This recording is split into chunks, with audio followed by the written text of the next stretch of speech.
when they appeared before the Ishmael Yamsen Committee, all of them put these issues beyond reasonable doubt that Parliament had approved it. But the two leaders at that time were not in chamber when it was being approved in a closed session of Parliament. Fast forward to that. The Mills administration, his attention was drawn to the fact that the thing had received approval. So he set up the Ishmael Yamsen Committee. They made some recommendations. And there's nowhere in their recommendations that they said that they should be paid 70%. It was negotiations and discussions with the executive, former President Mills, and then Finance Minister Dr. Dufo was also in attendance, my understanding. So now they agreed to pay 70% and then spread the 30% over a period. So if you paid 70%, well, now you're saying the thing wasn't approved.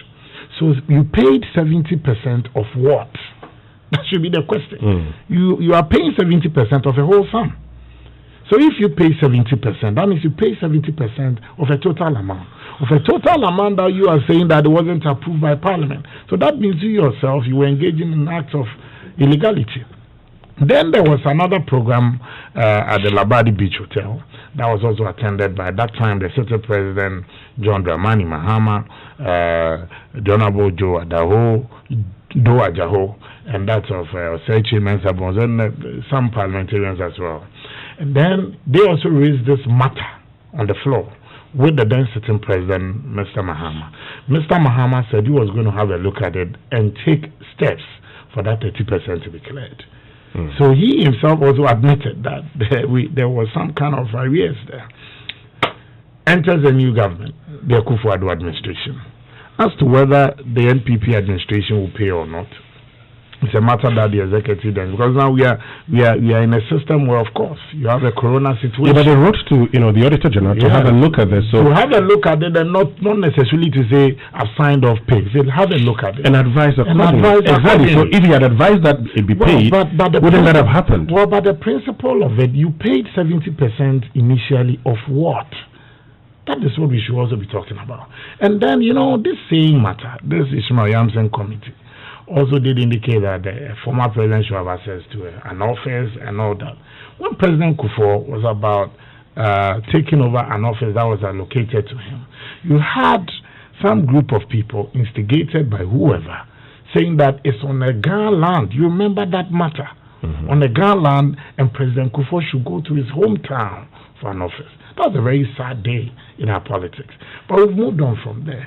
I think that Parliament, and just as Osei Mensah said, it's about time that we take a critical look at this whole ex gratia matter. It's always divisive when it comes up, and Parliament itself hasn't done itself a lot of good anytime these matters come up.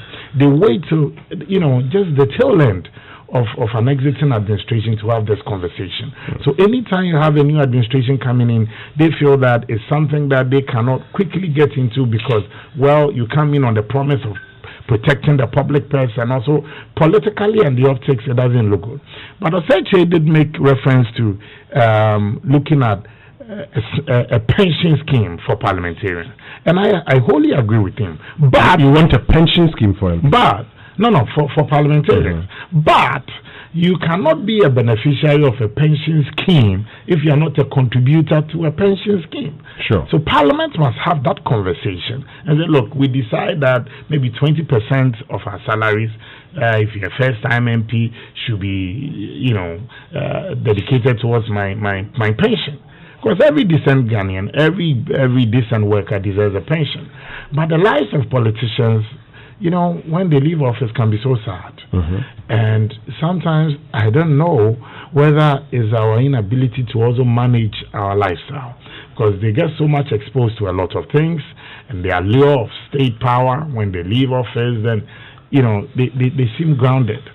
And if you also want these parliamentarians to give up their best, I think that already there are quite some good packages that they have. Access to vehicles, at least a housing scheme and all that for them. But at the end of the day, it's deducted from what they get as part of their ex gratia. And some of them, they walk home with less than 50,000 by the time they deduct all these things. But post office, the lifestyle, I have seen former members of the executive, now operating transport services more or less as drivers. Really? Yes. And I've seen former members of the executive. Sometimes they send you messages demanding as low as 200 cedis. So it can happen to anybody. But when we have a system where they plan towards their retirement, whichever way you go, someday you will retire from this policy. That pension scheme that you talk about. But you cannot be a beneficiary. Yes. You are not a contributor. You're not a contributor. That is what I want. And there's currently a pension scheme. Yes. There's currently a pension scheme for that the country's laws has a pension scheme in place. You contribute your first year to SIT, second to one that you choose as parliament, and then you could go for a third tier. Isn't that enough? But are the parliamentarians currently part of the pension scheme? I don't think so. Honorable Mr. Hussein is here. Maybe when it gets to their turn. When it gets to their turn. Don't you pay part of...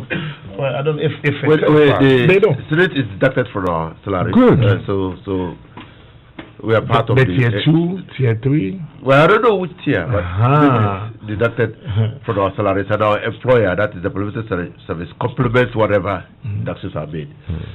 But you should understand that the salaries and allowances, facilities and conditions of members of parliament are determined in accordance with the Constitution. Article 71 enjoins the president upon assumption of office to set up a committee to do so. I have argued variously that it is a duty imposed on the president, and the president will have to exercise that duty, perform that duty in the first year he assumes office. Why? Hardly done. Why? Tell me why. Because if a president waits, a president has a tenure of 4 years, fixed tenure of 4 years. That tenure of office can be renewed for another term of 4 years. Now, if a president waits until the end of his tenure of office, the perception that the president only waited so that he could fix salaries and allowances for himself, which in the eyes of the public would be outrageous, would be upheld by the public. And that is what we have seen happen. Now, it is no excuse to say that is because when the president assumes office, he is mandated to perform the mundane duties of state and shelve his salaries or allowances. And that is why the committee is also set up. That is a non-starter. Because when the president assumes office, because the Constitution provides that the benefits, allowances and salary available to the president shall not be diminished to his disadvantage. That provision has been interpreted to mean when members of parliament or Article 71 office holders assume office, they are paid allowances of their predecessors because their conditions of service will not depreciate to their disadvantage. Okay, and so I think that we can cure the mischief which has characterized, followed us since the inception of this constitution by calling on a president who assumes office as part of his initial steps to set up the office. I'll get back to you on this because the majority leader is also raising the issue that what if a president comes in the first year, there will be that perception that all he's interested in are his emoluments. That's sometimes the delay in setting up the committee. I'll come back to you on this, but it's time for the Joy Business Minute, and it's brought to you by Consolidated Bank Ghana. CBG, we stand with you. Good morning and welcome to the Joy Business Minute, brought to you by Consolidated Bank. Now, plans by Toyota to start assembling cars in the country this August has been postponed. According to Head of Sales and Operations Manager here in Ghana, Andrew Lamptey, this is due to the coronavirus. He disclosed this to Joy Business at the launch of Toyota's new flashy saloon car, that is a Toyota Aja. Savings and loans companies have indicated that they will be cutting loans to businesses because of the coronavirus. Executive Secretary of the Association, Chinibu Akodia, said the current challenge in liquidity will make it difficult to grant fresh loans. And prepare yourself for some less human contact and interaction with your commercial bank. Now, that's the warning coming from panelists that spoke on the PM Express Business Edition last night. We're speaking on the topic about the future of banking. post the coronavirus. And on the international front, the African Development Bank says it has not asked its president, Akiwumi Adesina, to step down. There have been calls for the boss to step down over some corruption allegations into his dealings. And that's all for the Joy Business Minute. Have a great day.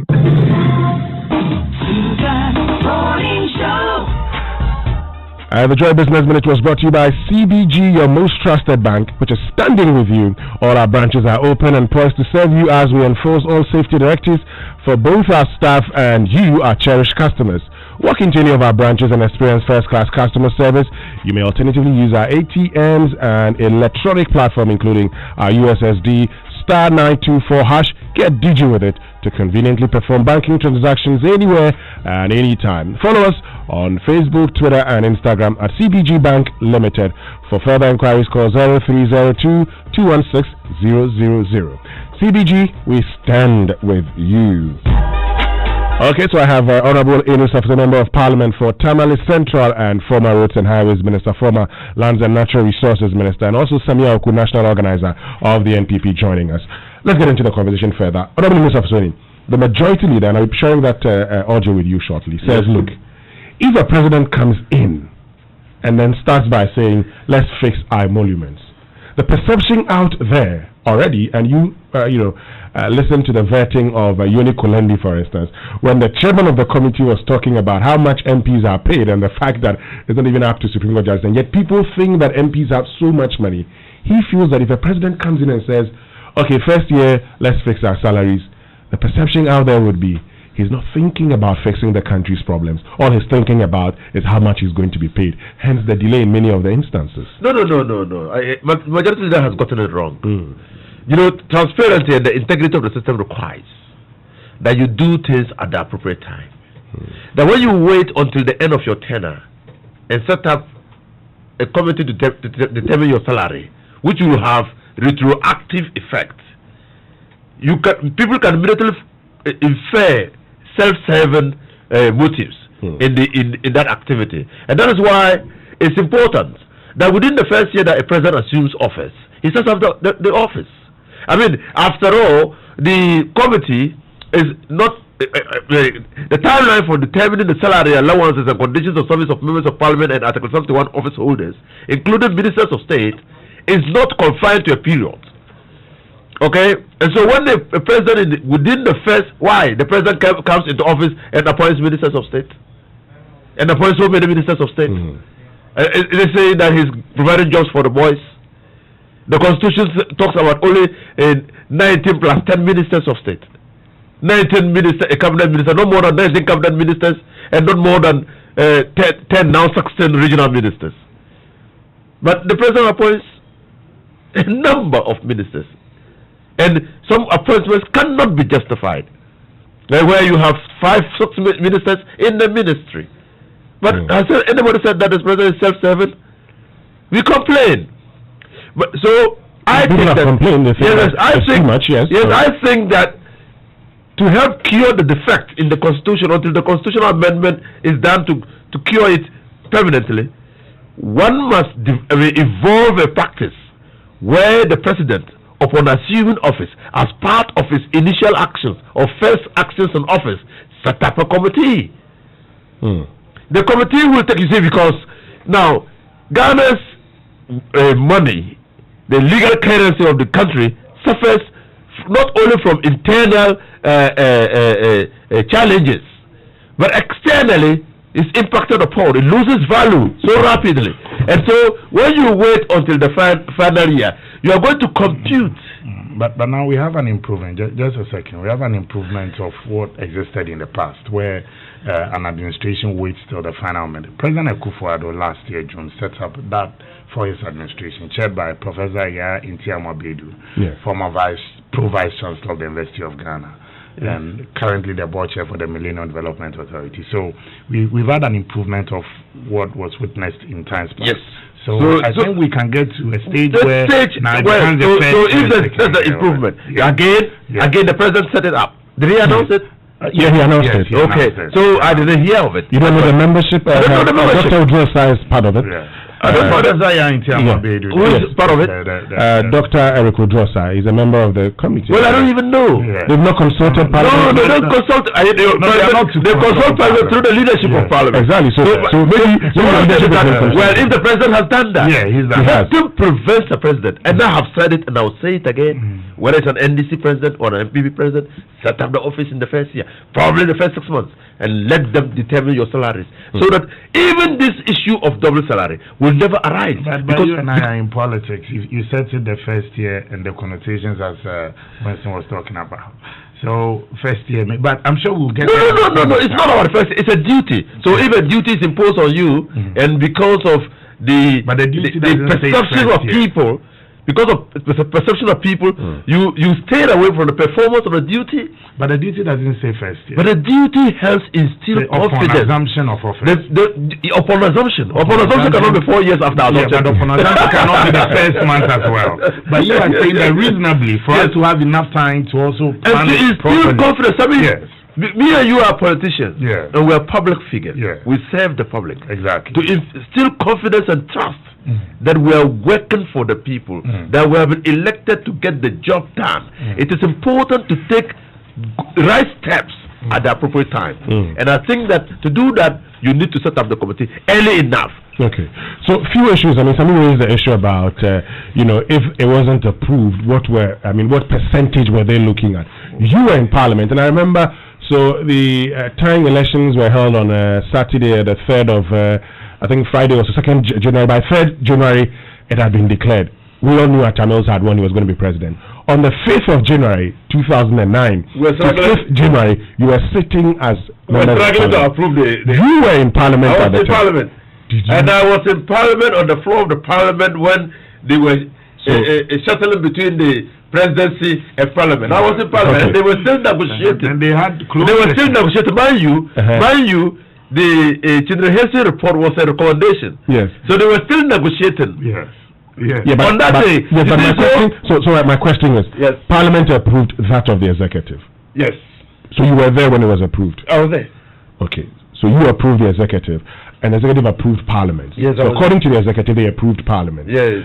If you were paid, you are part of those who are supposed to have enjoyed that. Yes. Would you accept it? I will accept it. It becomes a vested right. It becomes a vested right. If I don't accept it, then I'm being stupid. Because it's a vested right. If it is approved, if it goes through all the processes and it's approved, it becomes a vested right. But if it is not approved, I'm not entitled to it. Would you want it? Would you want to see it approved? I don't want it to get it. I don't want to get it approved. You don't want it approved? No, I don't want it. Why? Why? Because what is the salary? The recommendations of the Chindrahesi committee were recommendations, and it was approved by the executive. No, it's not about approval. They were recommendations, and we as members of Parliament have to ensure that the proper things are done. It was not unbridled populism at that time, and I am aware, subsequent to Professor Mills, a lot of attempts have been made to realign the way Article 71 office holders are paid.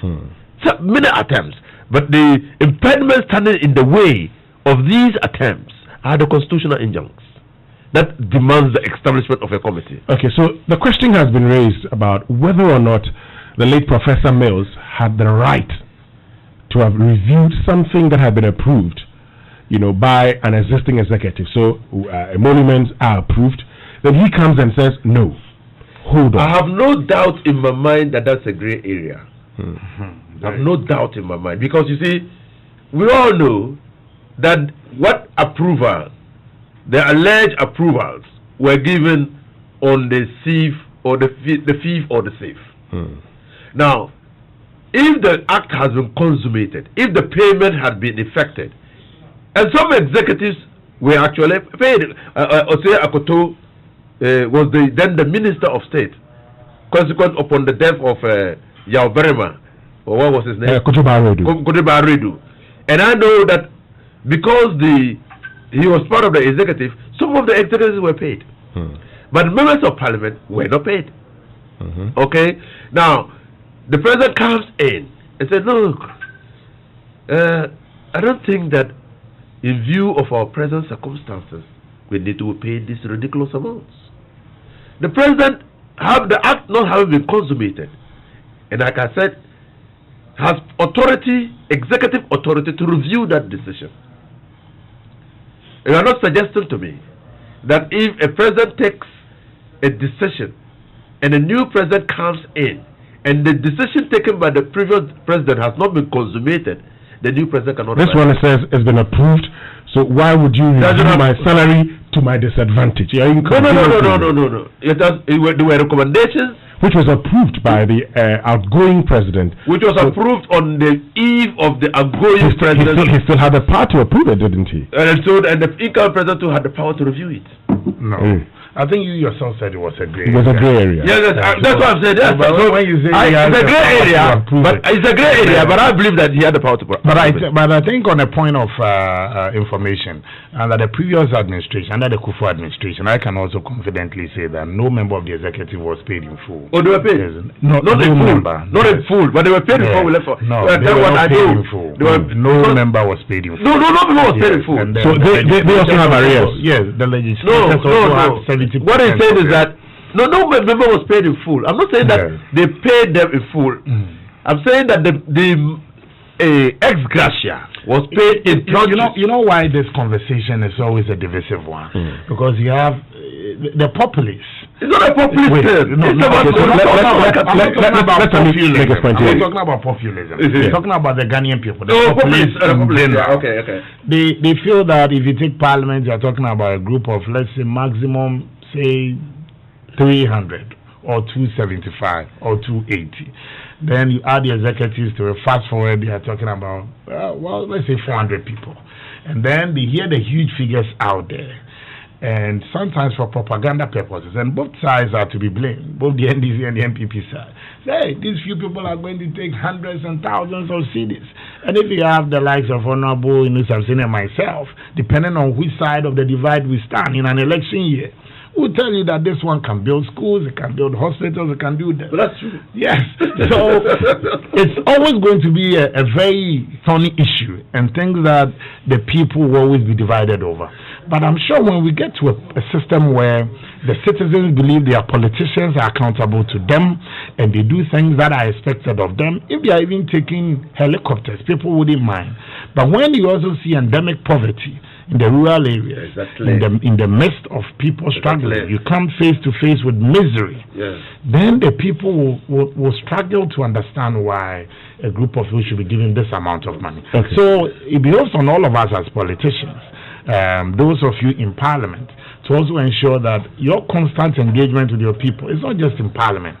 You also have to be engaging your people back home, your constituents. When they see you often around, they also know that in spite of the laws and the bills and the drafts and the acts that you engage in parliament, there's that connection between you and your people. They also have some fair sense of balance. Okay, so let's listen to the majority leader. We'll come back and conclude on this particular conversation. But let's listen to Osei Mensah-Bonsu as he spoke about all these issues concerning ex gratia. So the point is that President Mills had no authority to have established that committee in the first place to review that committee's report. And he had no business saying that, I can only pay 70%. You got 70%, isn't that enough? You are salaried, aren't you? Yes. So if you are giving 70% of your salary, that will be okay, because it's not 100%. Well, because it's coming from a private man. Okay. That will I'll demand my fair share 100%. You have to have some conversation. But we are in a corona environment. Maybe your chief may perhaps invite you to say that we are in difficult times. Private business is about taking a nosedive. Can we agree that maybe for this month, about 90% I'll be able to afford? You will have to seek your permission. You have to enter into some negotiation with you. Shouldn't that be the case? He can't sit somewhere and determine that this should be it. Because in your appointment letter, the terms and conditions are established. He cannot violate it without your consent. So if it was 100%, you get 100%, not 70%. The point is, if the state is saying that we don't have the wherewithal, you have to engage. Right? You have to engage.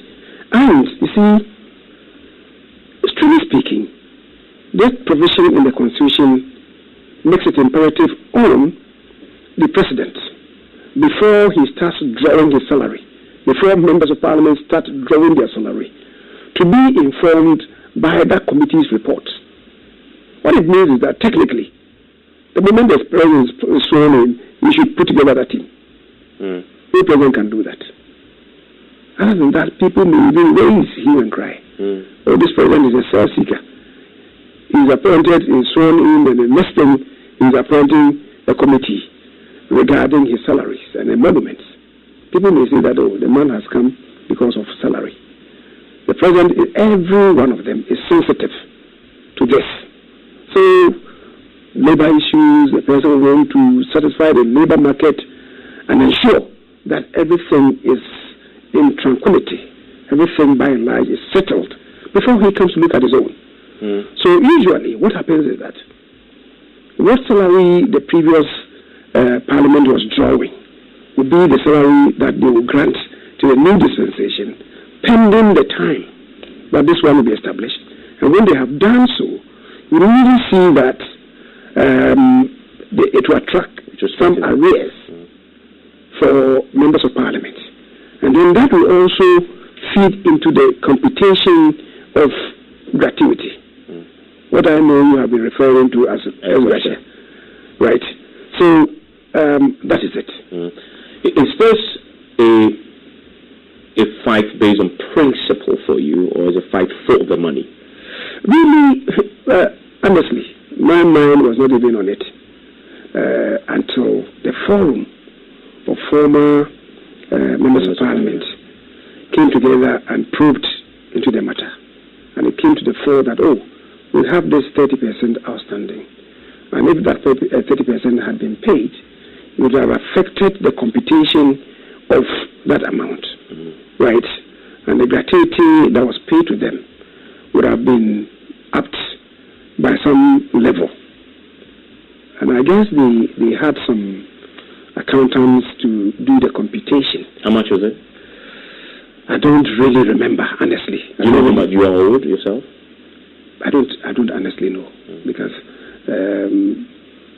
as I said, I was already thinking about it. Except that, indeed and in truth, because I belong to that era, if amount should be paid, certainly I also stand to benefit. How much it doesn't need the money, do you? Who says? You're well-to-do. Really? Are you not? I didn't know that you know my assets and liabilities. Oh, you look like well-to-do. You have a big office. You drive a big car. You've been in Parliament for a long time. We certainly must change Mr. Musu. Means. Is Parliament a gold mine? You tell me. I'm not. If Parliament to be a gold mine, you see the circumstances of. So you're not rich? By no means. By no means. Coffee in your cup and Joy on the set. The Super Morning Show is always the best on Joy 99.7 FM. Right, so that's the majority leader in Parliament, Oseichi Mensah Bonsu, speaking to my colleague Evans Mensah. But are you looking for a one-seater, two-seaters, or three-seaters, or maybe L-shaped sofa crafted to the finest details that are available in various colors for your home, office, or hotels? And are you looking for comfortability, durability, quality, and perfect finishing? Look no further. Latest Foam is your one-stop shop destination. Whatever your choice and budget, Latest Foam, your partner for life. Aslabona Williams Afuseni here in studio with Samia Oku, who is national organizer of the NPP. But there's no way you run out of things to do during this lockdown or ban on public gatherings, because Vodafone has got you sorted with too much data. Now, double the data at the same price. So whether you're taking an exciting masterclass or binge watching Netflix series or bringing the party to Zoom, you don't get too much data for the day and too much bonus from midnight till 4 a.m. There's even more fun and way more than you're paying for. Dial star 700 hash to get 3 GB data for 10 cities, 8 GB data for 20 cities, and 20 GB data for 50 city bundles. Stay home and stay connected with Vodafone, because with too much data, there's almost nothing you can't do. You ready? I'm definitely ready. And social media messages on the Super Morning Show is brought to you by EcoBank, the Pan-African Bank. Right, so we're continuing with the conversation, and you've listened to the Majority Leader of Parliament, Oseiche Mensah-Bonsu. You've also had, Alhaji Nusaf Husseini, Member of Parliament for Tamale Central, make the point that, well, he doesn't think that, they have to be paid that money. I don't know if you agree with him or disagree with him. You can definitely share your thoughts with us on WhatsApp on 0244-340-437. 0244-340-437, and on Twitter, Joy997FM. Just go there, use the hashtag JoySMS, and let's have this conversation. But you've heard the Majority Leader, Honorable Nusaf Husseini. He's talked about the late Professor Mills not having the right to have actually reviewed it. You say that's a grey area. So, what do you propose be done? Well, I said it and I will say it again. But even before I make my views again clear on that matter, is to say that the premise upon which Majority Leader started his argument was wrong. Why? Now, you said that if your employer decides to reduce your salary because of some conditions, underlying prevailing conditions not being favorable, your employer has to negotiate with you. No, not always. The premise is faulty. Now we are in the COVID-19 situation. I mean, difficulties. Companies are going through difficulties, and the salaries of workers are slashed. Are you saying that when the economy returns to normal, the employees will be paid the remainder of those salaries? But you've told me that because of these conditions, you're slashing my salary.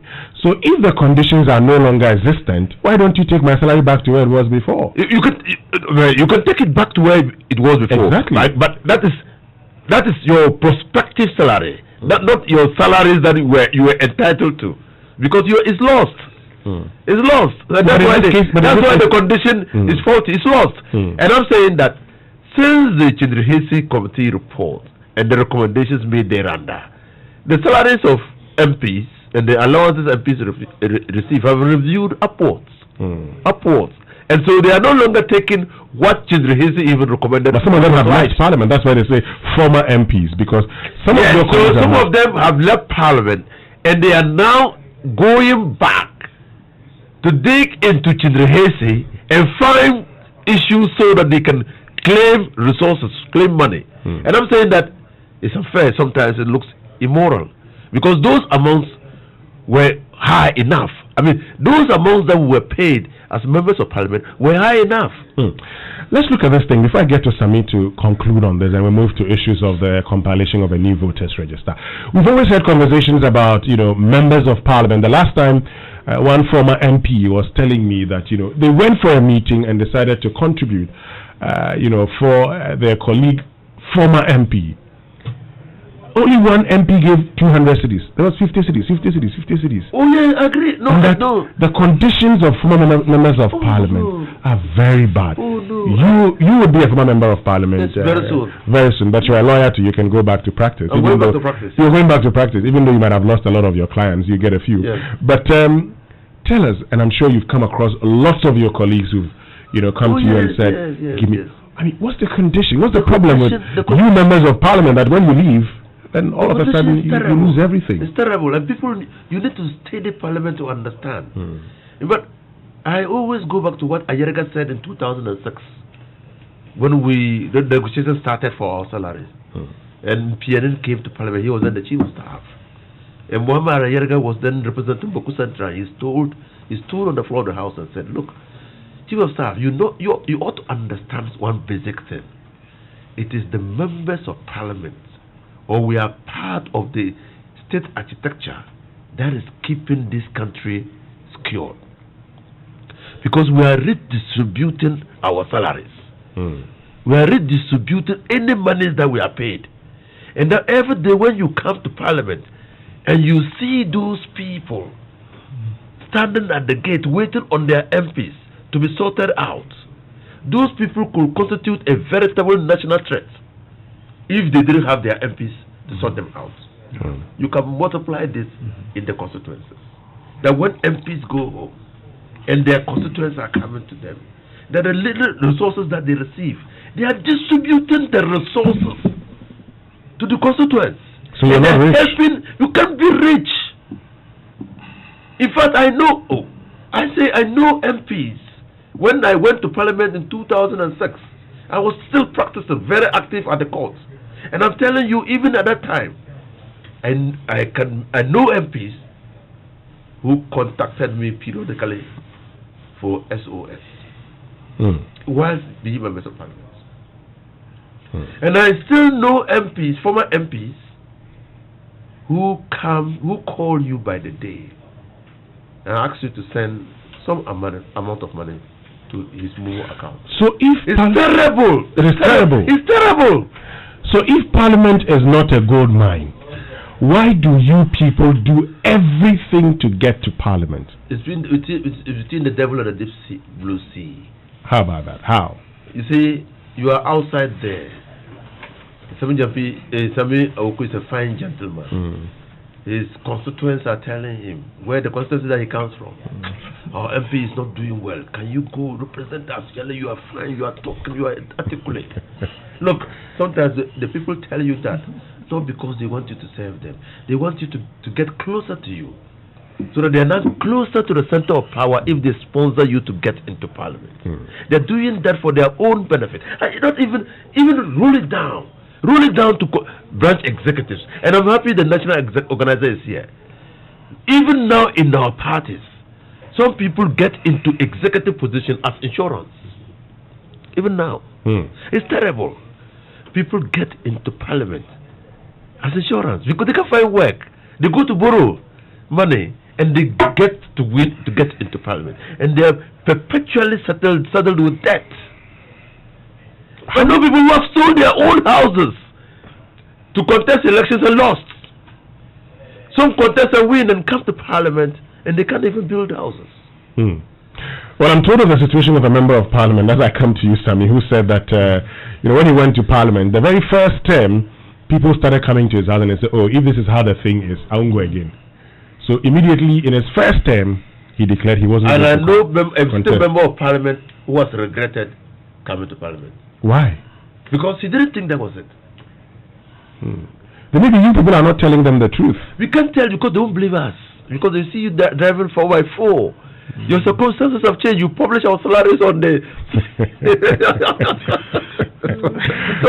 and then you are supposed to dress decently to Parliament. You look at the pictures and everybody is decently dressed. And then when you go for meetings, you are served with dinner and you begin developing bloated cheeks and you change remarkably. And so your constituents see that, well, there is an appreciation in your life. And the NIF is difficulties, is challenges. But if there are difficulties and challenges, why would there be appreciation in your... I mean, your cheeks are becoming finer and all of that. You know, people die. Go to Parliament. At one point in 2008, President Kufuor ordered members of Parliament. He advised us to go to the cardiothoracic center for checks. Because members of Parliament were becoming very hypertensive. It's difficult. There are challenges. The challenges. And so I understand. I'm just saying that because we have elected public service, you must live with those challenges. Is that why you decided to step out? Well, it's part of the reasons. I think people do not get satisfaction when I feel that some people are just exploiting me. I don't get it. When I think that some people are taking my leniency for granted. I don't get it. I feel sometimes I feel terribly hard done by, and I still want and when you go to Parliament, you lose part of your dignity. When you become a public servant, you lose part of your dignity, and that the people who hitherto used to hold you in high esteem probably think that you don't worth more than their shoelace. So in effect, you're leaving because you felt people were exploiting you. Exploiting you, people could talk down on you. People, they admitted there's so many things.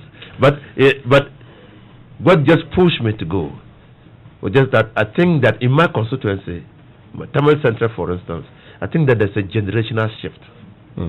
I contested the 2016 elections. what's his name? Barhama's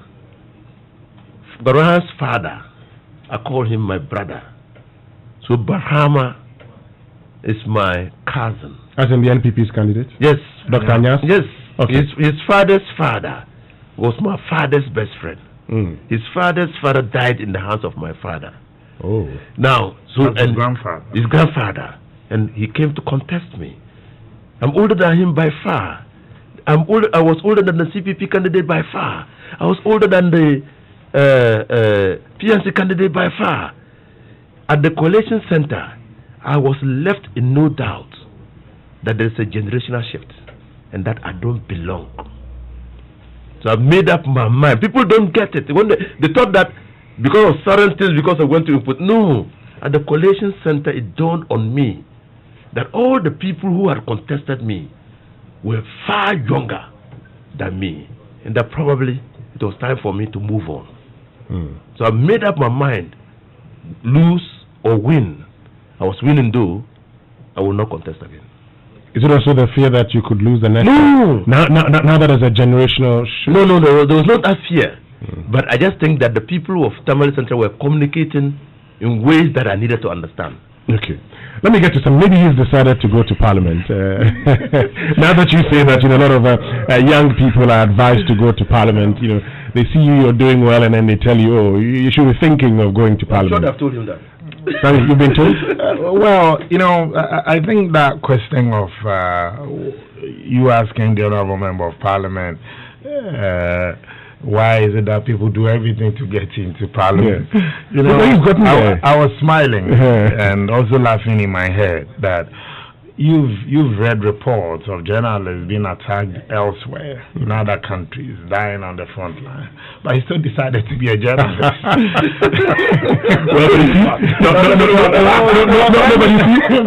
In deciding to be a journalist, you become very reactive when it's placed on your doorstep. And again, there are several examples of people who have been duped trying to move out of the country for greener pastures, visa contractors, but in today's Ghana, you still have people paying visa contractors to still get out. Yeah. Life is a risk, and the moment you decide and purpose that is what you want to achieve, I think that there should be that determination. Personally, in the past, I've resisted on 2 occasions trying to buy into the idea of even going into Parliament.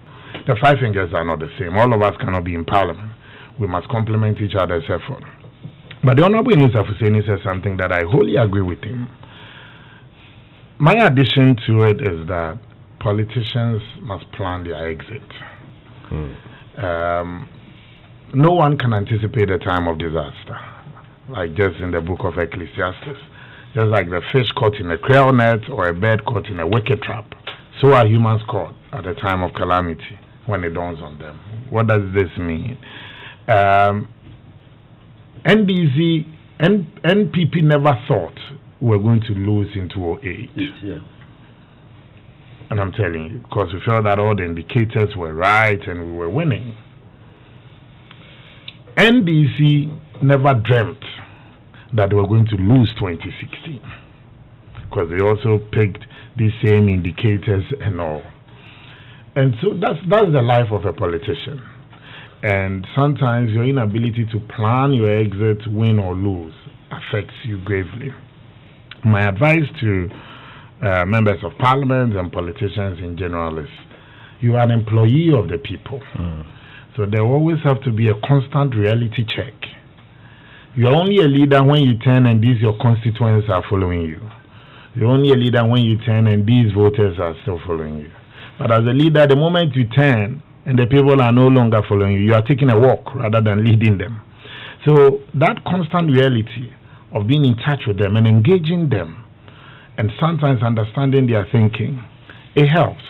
And don't become arrogant when you become a member of parliament, because the very things that you used to do with people, sitting at the joint, not because he's here, but the Honorable Inusa Fuseni, you will agree with me, is one of the NDC's finest members of parliament. Very sociable, and when I was in opposition, anywhere he would see me, hey Sammy, what are you doing here? Anytime he saw me in Tamale, the first thing you go like, you again, you have come here to cause more problems for me in this my region and constituency. Very affable. But there are some that you even meet them, they feel that you're a lesser human being. And then when they get into office, there are quite some young members who are under the Mahama administration that I knew them way back. And when they became young appointees in the Mahama era, the arrogance of power and the way they can talk to even the people who put them there, politics and power shouldn't change you. Because the people you meet on your way up, you meet them on your way down. And this is a lesson that goes for all of us. The thing is that we don't learn as politicians. So what will befall my brother, I won't take lessons from it. It's just a temporal thing. You will only remember it, he was a good guy anyway, he moves on. Then he faces the same situation. In conclusion on this matter. But before you conclude, there's a question to you. Yes. So it says, nobody was paid in full, Sammy says. Yes. But is this demand about non-payment of what was due and owing at the time, or a claim for 20% more as a result of some report? Is it truly a matter of arrears? Well, as I said, I was in prison. They approved their stuff in Parliament. But I'm saying that the Mills administration, upon assumption, I think it's a gray area. However, I don't think they had the legal right to say they are reviewing what was passed in the past, especially when the exited president, was drawing his salary from the same scratch my back, scratch your back.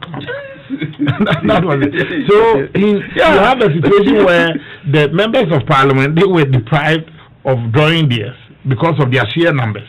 But then the president who signed it for them, who approved theirs, was taking his. So you cannot have that cat and mouse game. If it's wrong, totally say we are reviewing everything that we are giving, whether to a former president or a former parliamentarian. What is good for the goose is good for the gander. And in any case, I'm not going to be a beneficiary of what these parliamentarians will be taking home. But that doesn't mean that we can also speak to the fact. I'm not a member of parliament today. Maybe I'll be a member of parliament tomorrow. I don't know. I don't think so. I don't know. Because you cannot predict the future. But just as the Honorable Member of Parliament said, it's a useful lesson. And I also think that the same cohesion and the same bond that they have and they enjoy when they are passing their emolument, that's why they go into closed session. Ask them. Anytime they are passing their emolument, they sit in closed session. Yeah, people must not hear. People must not hear. But when it comes to issues affecting our lives, our health insurance, our roads, our well-being, you see that acrimony, that divisive debate. So the people feel when it has to do with all of us, you guys are divided over the matter. But when it has to do with your personal paycheck and the economy of your pocket, you guys will sit in closed session. Okay, thank you very much, Samia Uku, and thank you, Ms. Abdini. I'll get back to you because we're going to get into another issue which has to do with the compilation of a new voters register. I mean, something that has got lots of you politicians talking. One is in favor, the other is against it.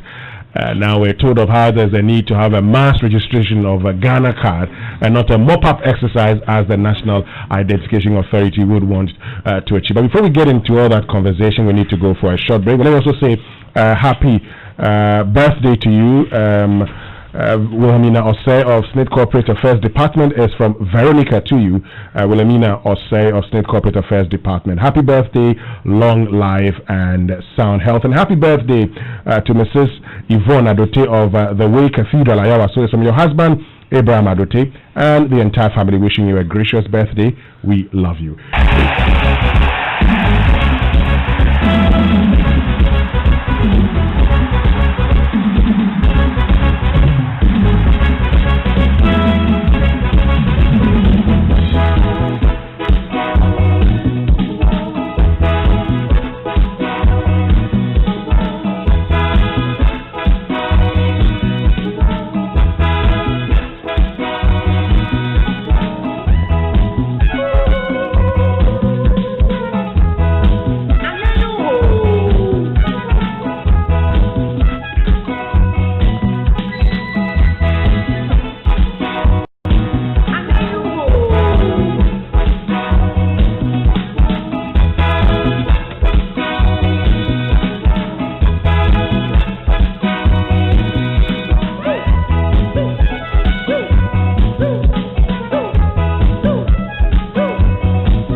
Well, that's A.B. Crenter with Anyan, the legend himself. It's 16 minutes to 9 here on the Super Morning Show on Joy 99.7 FM. We're getting into the conversation about the compilation of a new voters register with Samia Oku, national organizer of the NPP, and Alhaji Nusa Fusini, member of parliament for Tamale Central and former roads and highways minister. But before we get into that conversation, let's go for these few messages from our friends. We'll be right back. In a world where everything is changing around you, sometimes you need to turn to someone you can trust.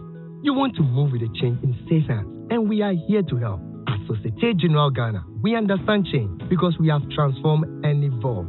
No matter how our name may change, 43 years of retail and corporate banking expertise never changes, ensuring stability and trust. Digital innovation as the world moves forward to help you adapt, upgrade, and keep up. Bank with Societe Generale Ghana and enjoy doing your banking your way, whenever you choose. In our digital zones with cutting-edge digital banking products and quality services, you deserve a better bank and great rewards. We agree, the world only moves because you make it move. SG Ghana, the future is you. There is one deadly disease in Africa, malaria, caused by mosquitoes. It has no respect for humans, and its symptoms are fever, headache, cold, cough, and vomiting. Malaria kills, so protect yourself and your family. If you have been diagnosed of malaria, the medicine you need is Malatu. Malatu is a good anti-malaria drug. It contains artemether-lumefantrine that gives you relief from malaria. Available in suspension for kids and tablets for adults. If it's malaria, then your solution is Malatu. And if symptoms persist after 3 days, consult your physician. For bulk purchases, contact NS Chemist. NS Chemist, providing quality and affordable medicine. Rise, Ghana youth, for your country. The National Service Scheme has begun processing prospective national service personnel for deployment to various sectors across the country. The scheme invites MMDAs, ministries, departments and agencies, educational institutions, hospitals, security agencies, and private corporate organizations, and those interested in hosting service personnel in the 2020-21 service year to put in a formal request to the Secretariat. User agencies can also log on to the NSS website www.nss.gov.gh to submit requests for personnel. User agencies must also attach the names, email addresses, and contact numbers of 2 officials to their request. Agencies with special needs are advised to contact the NSS Secretariat for discussions. All requests must reach the headquarters of the National Service Scheme before the 30th of June 2020. For more information, please visit www.nss.gov.gh. National Service, service to the nation. The pandemic has hit. Do whatever it takes. It is in times like these that DSTV has you covered with key international and African news channels, bringing you breaking news in real time. Explosion that rocks the town. Big topic, of course, self-isolation. Get all the world's stories first with CNN, Euronews, and our new channel Africa News, available on all DSTV packages, plus BBC World, Newsroom Africa, and Al Jazeera.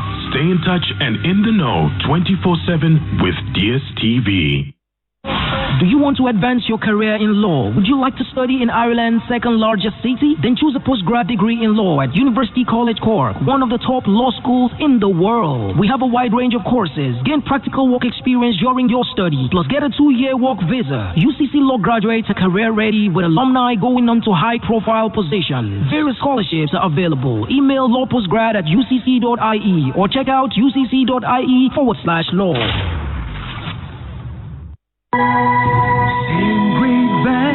Because the greatest things are born from the smallest of thoughts. Just as your seeds in a rich soil grow to become trees that bear fruits, the Agricultural Development Bank, ADB, helps you sow, invest, nurture, and grow your personal and business plans by serving you with years of banking ingenuity and experience in agribusiness, corporate and commercial banking, consumer finance, e-banking, and many more through our network branches across the country. Whatever the culture, whatever the dream, we grow with you. Call us today on 0302-210-210 or visit www.agricbank.com. ADB, truly agric and more.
That's City Boys with Ankwanobi.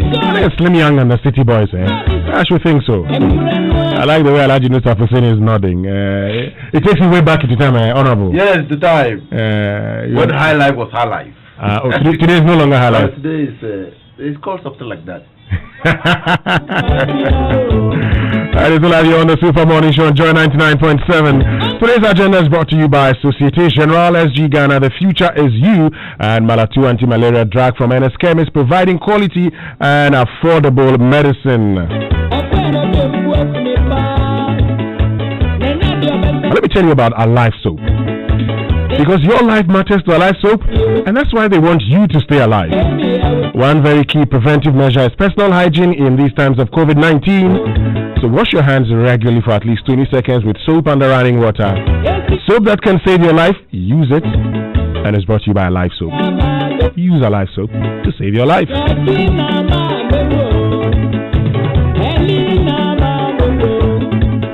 So dear student, as you stay safe at home during this COVID-19 period, use the time to gain some work, money, people and entrepreneurial skills through Absa Bank's free e-learning platform, Ready to Work.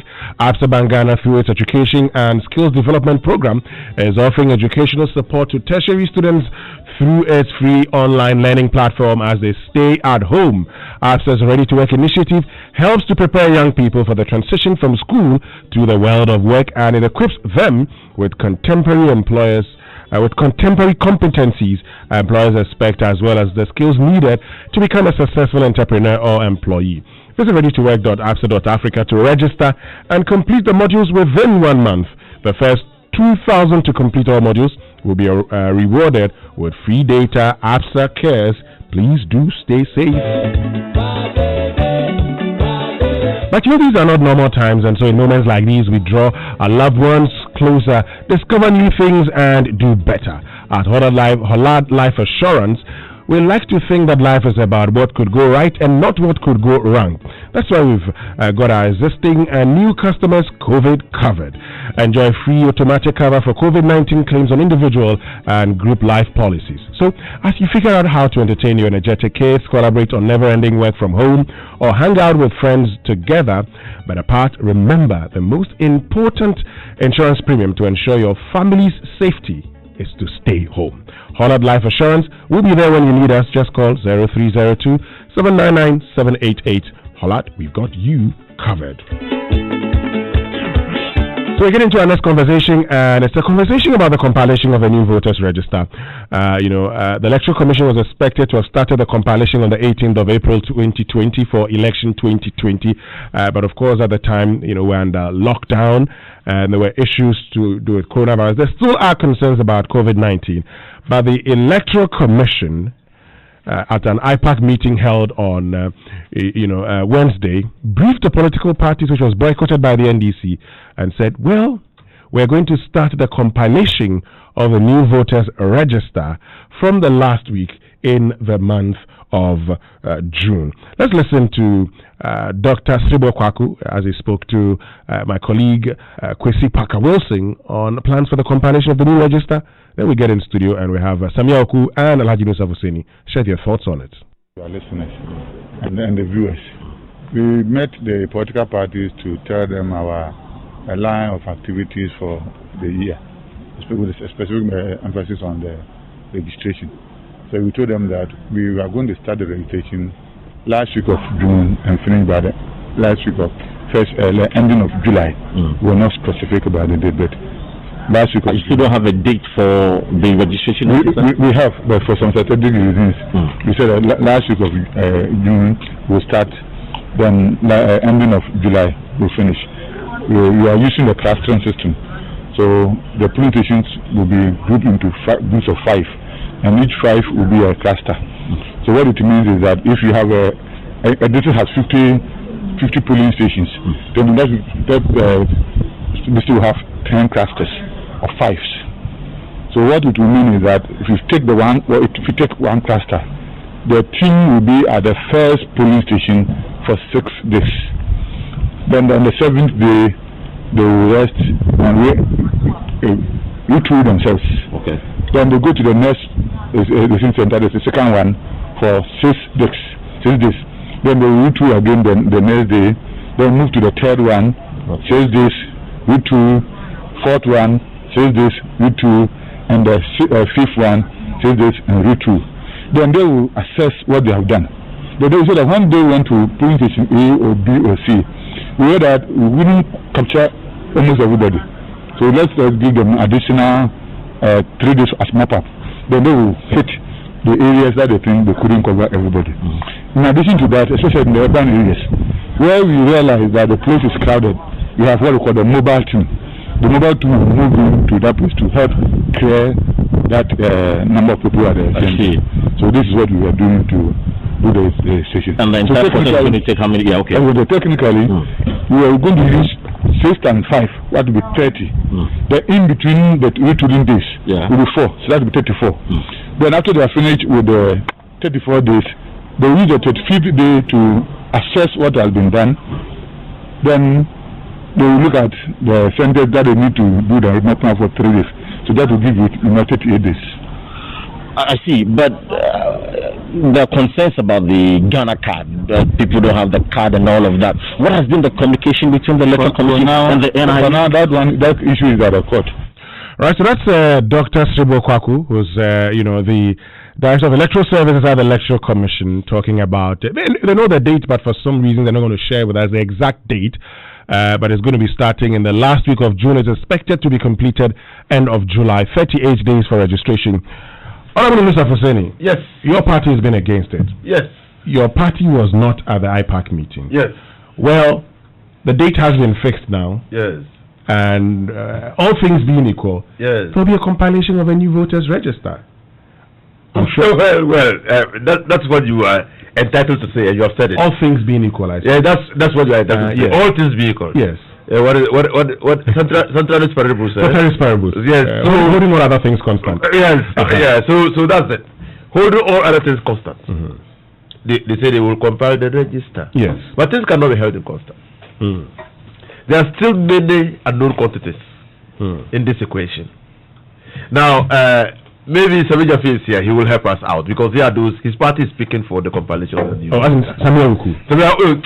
Sorry. I will say Samija. Keep calling him Samija. Samia Uku. Is it a deliberate attempt to make me your communications officer? No. It's to show you how enamored I am to Samija C. And I'm willing to share his name with Samia Uku. I'll let it pass.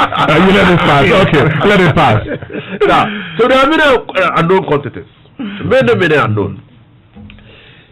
First of all, it is not true. It is not true that the Supreme Court in Abu Ramadan said that the Electoral Commission, the ID card, the voter ID card issued by the Electoral Commission consequent upon the CI 72 is invalid. The Supreme Court never made that pronouncement. In fact, the Supreme Court rather said that the voter ID card, the present voter ID card, is the best prima facie evidence for a person to get onto a new register. In Abu Ramadan case. And that was said by the Chief Justice herself. So it's not true. And I always see a deliberate attempt by the MPP and its apparatchiks to distort facts. So, if the Supreme Court, you see how absurd even the logic is. If the Supreme Court had said that the voter ID card that we presently have is invalid, what was the basis for using it for the creation of the regions? What was the basis for using it in the local level, in local government elections? So the argument is as hollow as a drum with a water. And the earlier the MPP and its communicators understood that, the better. It is not true. The Supreme Court never said that. The Supreme Court could not have said that. Why? Because we started our democratic experience in 1992. In 1992, we had a black and white register. You recall? A color register. Even though I didn't vote. I voted then.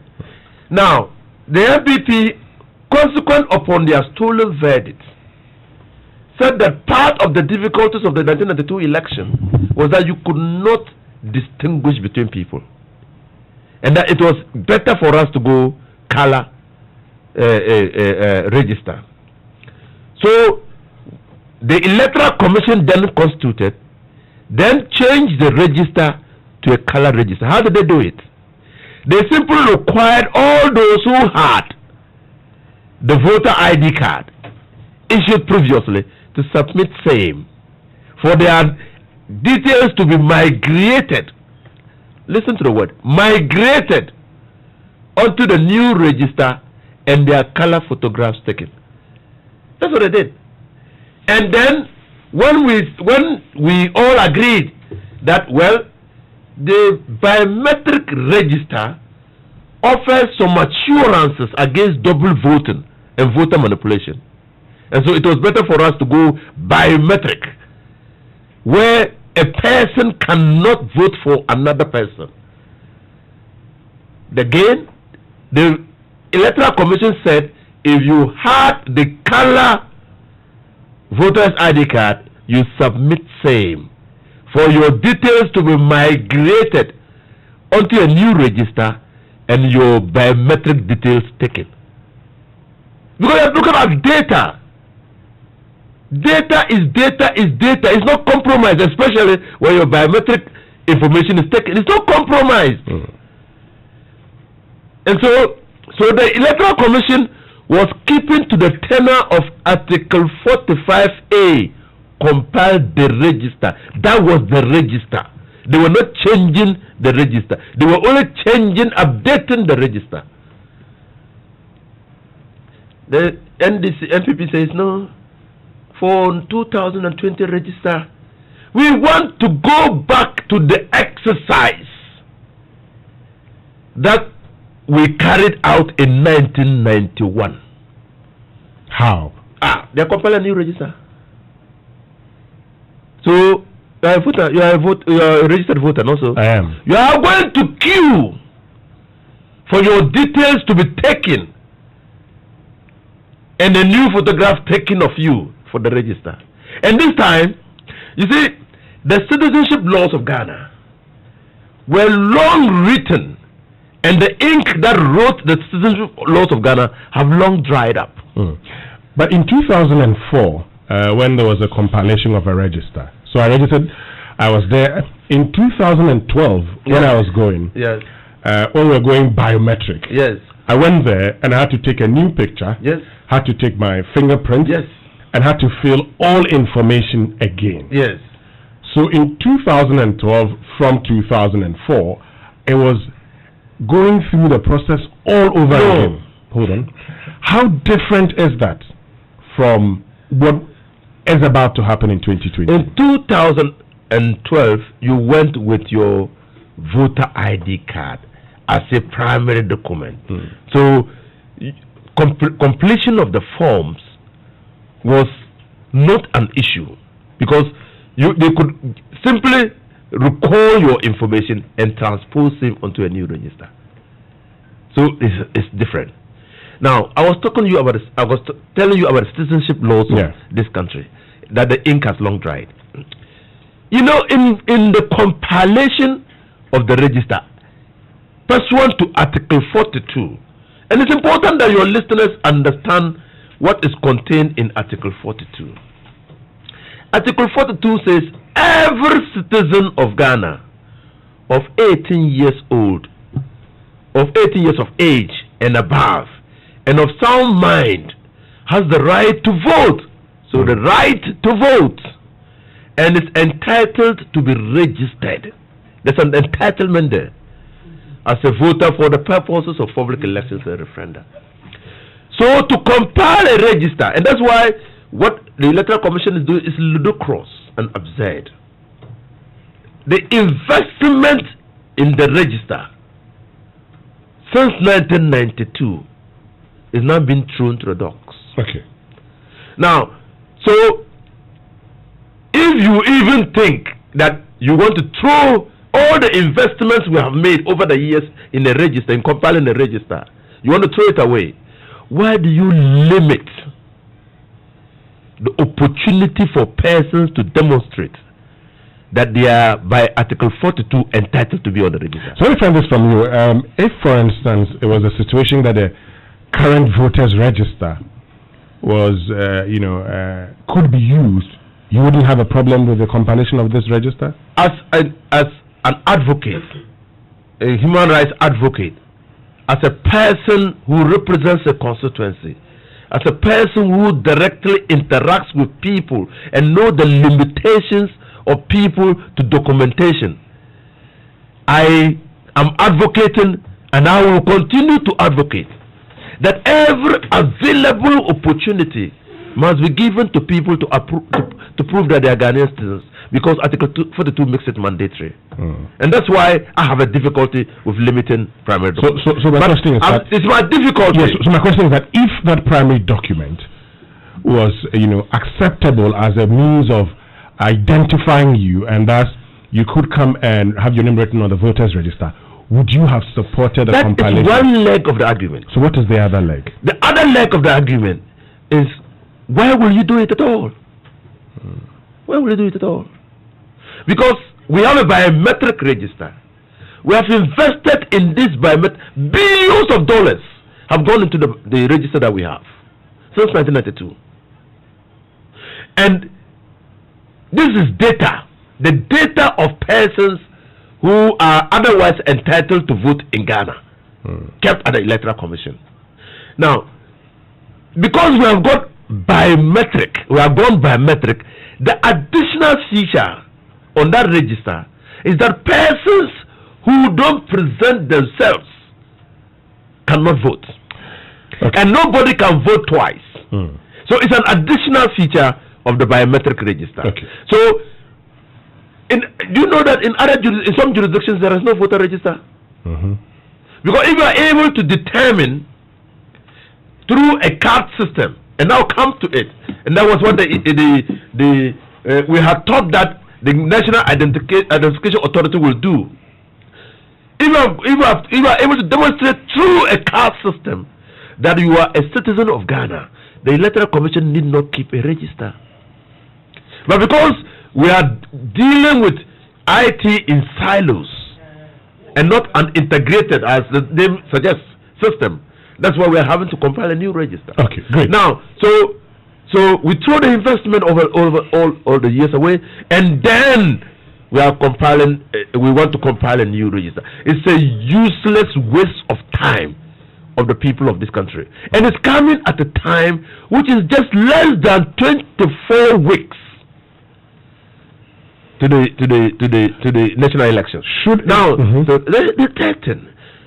The EC has said time and again that they want to enhance facial recognition. That about 3 or 10% of the people who registered biometrically by the taking of their fingerprints, cannot have their fingerprints determined when they present themselves for voting. You've heard the argument? Yes. And so they're going to do what? They're going to enhance facial recognition. As I speak to you today, there is no CI in Parliament. There is no CI in Parliament underlined, which is guiding, regulating the process of taking the facial recognition of potential voters. And the CI cannot conduct the elections or registration unless they are not going to take facial recognition of persons. I have said it and I will say it again. Technological determinism, that is, for technology to determine who you are, is potentially invasive of the fundamental rights of persons, especially the right to privacy. And so, if, Winston, we take your facial recognition, at any time that your picture is taken, we just slot it, and you never know where the technology will end up. It might end up turning this country into a police state. That exercise will have to be regulated by law. There's something like that in Parliament. Okay. The comedy of errors of the EC cannot be understood. Look, The EC itself, and I was part of the people who met them at the subsidiary. Finally, at this point, so that I get to Sami, yes. I was part of those who met them at the subsidiary. I have got a lot to talk about. I'll get back to you. Yes. I was part of the people who met them at the subsidiary committee. The EC says, Abu Ramadan says that directed the EC to remove names of people who otherwise had gone onto the register through the use of the primary document, the NHIS card. NHIS card is a service provision card, and so you can use it as a basis for determining the citizenship of a person. Granted, even though I have fundamental difficulties with the decision. They said go and clean the register by removing the names of those who are dead, by removing the names of those who are children, by removing the names of those who use the NHIS as a registration, but give those who use the NHS card as a basis for determining their identity to get onto the register an opportunity to re-register because of Article 42. Great. Now, the Abu Ramadan number 2, Abu Ramadan went to call and say, well, because you said that, you didn't say clearly how it should be done. The court said, look, people who completed forms like you just demonstrated, completed the forms based on what they used for getting onto the register, identify them and give them an opportunity. The EC went back to court and said that 56,000 people have used the voter ID, the NHIS card to register, and that their names have been deleted, and that they gave them opportunity to come back, and the EC had caused a publication to that effect. Exactly. To go back and register, and that 29,000 people went back and registered. Let me get to Sami now. So, sorry, Alhaji Musa Husseini says you are supporting the EC. He doesn't see the need. He says it's a waste of our time and resources. I'm totally shocked by the position of Honorable Musa Husseini. First of all, Honorable Musa Husseini and I, we don't manage our voter management system. Likewise, the political parties. The EC, they've advanced some technical reasons why we need a voters register. And I'm going to go through almost every slide that he's spoken about in trying to respond to the argument. First of all, the vendors of our voter management system, they are telling you that annually they pay about $4 million United States dollars as maintenance fee for the EC's data center. Something that they believe in-house it could have been managed by their own staff. Number 2, the cost of updating the obsolete data center as proposed by the previous vendor was to have cost the commission $15 million. This is the taxpayers' money we're talking about. As we speak today, the EC has acquired a new data center for $6 million, meaning they've saved in excess of $8 million or so. Furthermore, the cost of refurbishing the obsolete BVR kit, and as proposed by the previous vendor, was $3,500 per kit. This is how much they are buying the new kit for. And if you ask them now, they are also telling you that the cost of upgrading the obsolete BVD machines proposed by the previous vendor was $244, and the cost of a new one as proposed by the previous vendor was $917. They've been able to acquire a new one for $400. The NDC's argument, they have a new dimension to their already interesting position, which I also find a bit inconsistent. That the register won't be ready for aspirants early enough for elections. In 2012, and I was trying to check some online portals, one of the stories that popped up when I was trying to research on these matters, as of November 23rd, 2012, the political parties were unhappy that the EC had not been able to furnish them with the voters register. 23rd November 2012. This was more or less 2 weeks from the general elections. The same timelines that we even got the register in 2016, that's the same timelines that the EC is working with. Now, let me come to the NDC's argument of the source document in terms of identity. Honorable Musa Husseini is a member of parliament. They've passed quite some CIs in the past. If you check CI 12, CI 75, and CI 91, I can confidently tell you the birth certificate has never been one of the stated criteria for identification or proof of eligibility. That's CI 12, CI 75, CI 91. These are CIs that govern the conduct of our public elections and the EC's mandate as well. Never. And in the case of securing a passport, let's also get the argument right. You are required to furnish the passport office with 2 guarantors on your phone. People of high stature, as public servants or whatsoever, when you are acquiring a passport. And then the birth and death officer must also sign off before you are issued a passport. Now, let's also go to this passport, this birth certificate argument. When you hold a birth certificate, you don't have a picture on your birth certificate. So even proving that is you on that document, you cannot. He's talking about the current voter's ID. So the current voter's ID, that's what I'm saying. He was talking about the fact that we need a current voter's ID for it. But this current voter's ID, in the case of the same Abu Ramadan Evans Nimakon and the Electoral Commission, in that case, the Attorney General at that time said that it's only about 1 million people who use the NHIE card to register. The Attorney General at that time. Then, where's the information? No, in the course of it. Well, you can just quickly cross-check. Well, so, but that is not even where I want to rest. The EC subsequently said only 50,000 people or less use the NHIE card to register. Now, they were asked to go delete these 50,000 people. They said they deleted. As to whether it happened or not, I don't know. But then recently, respected economist Kesley Hayford, he said in the just ended local assembly elections, he used his voter's ID card to register, to vote. But his voter's ID card, he got it by using the NHIE card to register. So meaning that for him, his name was not deleted. He still holds a card that the Supreme Court in its ruling has said that he should have been deleted because the very proof of eligibility that he used was questionable. Aside that, the NHIE card, Honorable Member of Parliament, should also know that you don't need to be of sound mind to acquire an NHIE card. You don't. Because you can be, excuse me to say, a mad person, but you need to have access to healthcare. Or mentally challenged. Now, for you to be registered to vote in a Ghanaian election, you should be 18 years and above and of sound mind. The NDC's argument that you only have 2 million people with passport. 2 million people with passport mean that assuming one person is guaranteeing for 10 people, you're talking about 20 million people. Going by the argument, I'm not the one assuming. And again, the EC, I just saw a publication yesterday that now they are looking at instantly printing the cards for you when you register.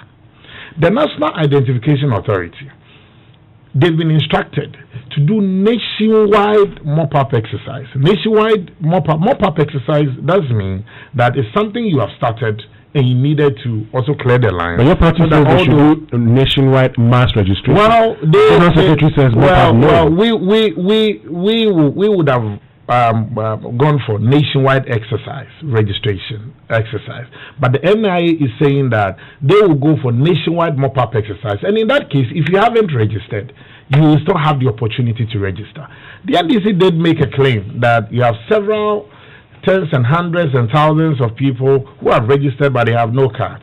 My checks with NIA last night was that they have less than 20,000 people that they haven't printed the cards. Now they are also looking at next week clearing the lines of all this backlog of 20,000. I think if there's one institution that but earlier talked about some 3 million people who haven't been issued with cards. No, but I'm saying the NIA, you can cross-check from their office. You are a big media house. How many cards are left to be printed? Less than 20,000. Okay. So meaning that they've used the lockdown period and the period where, a bit of inactivity to also try to also clear the arrears and the backlog that they have. And government has also supported them with new machines to boost this mop-up exercise they need to do nationwide. Look, this whole register we're talking about, and it's a very serious matter. The fact that Honorable Ines Avuzeni is saying that we've invested billions and millions of money into the construction of a new register or compilation of a new register. The machines we're talking about here, the fact that we've invested billions of cedis in a machine, and the machine, the producers, the manufacturers are telling you, this machine I gave you in 92 or 2000 or 204 has reached its end of life, end of purpose. You, the user, the consumer, you are telling them that no, because I've invested heavily in it in the past, try to give me spare parts, and they are telling you that it was going to be difficult. Ghana cannot be divided on the lines of ethnicity or religion. I am scared that the only time we get to the brink is during public elections and general elections. But we cannot continue to hang on to hope, nil desperandum, where we believe that with prayers and all, we always get to the brink and pull back. People talk about, Winston Churchill, your namesake, said that. He said several arguments that democracy is not the best form of government and all. But he said that in the absence of anything good, the worst is accepted to be the best. What is the alternative? The alternative is the NDC losing a general elections and they telling you that the register we used was faulty, the machines couldn't work on the day of election. The MPP complaining that on the day of election we couldn't make it because the machines were faulty and the register was fraudulent. You don't want to have a situation where you give a political party ammunition to challenge the results. In the Supreme Court election, in the landmark election petition case at the Supreme Court, the justices of the Supreme Court themselves said there is a need to have a credible voters register. In conclusion and winding up, in 2016, Justice VCRAC Crab, this was a committee set up by Madame Charlotte Osei. In their recommendations, they said that over 585,000 people who are passed on to glory still had their names in the register. How did the EC clean that register? The 585,000 or the EC, but dead men don't vote. But dead men don't. But that is the danger. That is just a flat statement we all make. The dead men won't be there to challenge it when Winston is using their names to vote. When I go, my biometric details must match what they have. You heard what he said. There are some people who get to the polling station on the day of elections. They have to be verified manually because their details, when they put their fingers or their prints on the machine, it doesn't capture any details, and then they deserve to also vote. Anyway, I think that it might come to us as expensive, which I agree. But what is the alternative? But I mean, the timing right? The timing, if the EC we are in COVID-19 times. Should we be compiling a new voters register? So, for all Ghanaians, and the other argument is when the EC could do a limited registration exercise, which would get about 1.2 million people registered. The only consistent thing about the NDC's argument so far has been the inconsistencies. Sometimes they allude to the fact that it's COVID-19, so there will be spike when there's registration. Whether limited or wholesale registration, one fundamental point we need to note is that the register we used in 2016 has significantly changed. Because we've had limited registration exercise, LRE, in 2017, 2018, 2019. If you add 2020 limited registration to it, you're still going to move on in terms of, but you are talking about the money. Now, you forget about even the money in this equation. They've gone for new machines. So they are going, if you want them to migrate the data that we have on the old machines onto the new one, IT experts will also tell you that there will be loss of data in the transfer. Whose data is going to be lost in the process? Is it that of Honorable Nusaf Hussaini, myself, or you, Winston? You get to the polling booth on the day of elections, say, we are sorry, we can't capture your details, you're unable to vote. I want to be able to re-elect Akufo-Addo as my president. And I'm sure he wants to also make sure that he gives Mahama a second bite. So, the argument, let's situate it properly. Is it financial or there's something? The NDC seems spiritually attached to the current voters register. They seem spiritually attached because any attempt, and in times past, any time we've had an enhancement to our voter system, it goes with a new register. From 92, 2004, and 2012.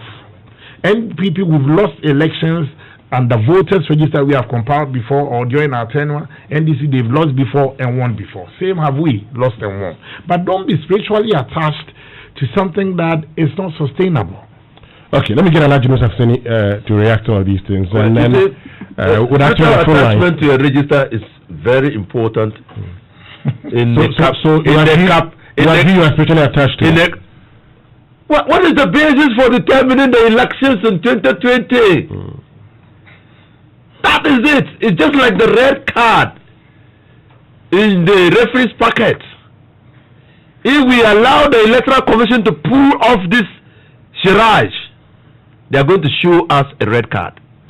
We should be constituted. We will show you a red card. There is the Electoral Commission. They have been constituted. You see, they'll show who a red card. They'll show NDC a red card. As in, if they compile a new register, they'll show NDC a red card. How? Why? Yes, tell me. Apart from 1992, the only time the Electoral Commission has been constituted by one sitting president is Nana Addo Dankwa Akufo-Addo. That's the only time. 2, Nana Addo Dankwa Akufo-Addo probably has conferred on Jean Mensah, the director or minister for elections. We don't know. How? She's why? only a chairperson. Why? Wait. I will demonstrate to you. Go ahead. Today in Ghana, how do we maintain the status quo in using the current register? Today, as we speak, me and you, if there is a by-election in Parliament today, which register are we going to use? You have the answer. Tell me. The existing register. In fact, because we've used it and we will continue to use it. But Nana Akufo-Addo and the EC are telling us, including Sami, that for the re-election of the president, that for the re-election of the... What kind of logic is this? So in 2012, for the re-election of the president, we need a new register. Please hold on. I didn't say that. That's the argument. No, please hold on. What I'm saying, but the MPP will be consistent on a new voters register. Great. So I'll get back to you. Yes, so I'll get back to you. So today you have an existing register, and I'll get back to all of you. We need to also get our listeners into the conversation. Having listened to Alhaji Musa Fusini and Samia Oku this morning, I want to find out from you whether you're convinced that we need a new voters register. It will be your turn to join us, to join the conversation and share your thoughts with us when we activate the phone lines shortly. But before we do that, let's go for these few messages, and then when we return, we activate the phone lines for you. What would you do if you have the chance to do anything in life? Build your dream house, take very good care of your family, and plan for a comfortable retirement. Plan a befitting funeral for your loved ones when they depart. How would you live if you knew there was a friend waiting to support you on all of your life's choices? You have such a friend in Glyco Life Insurance.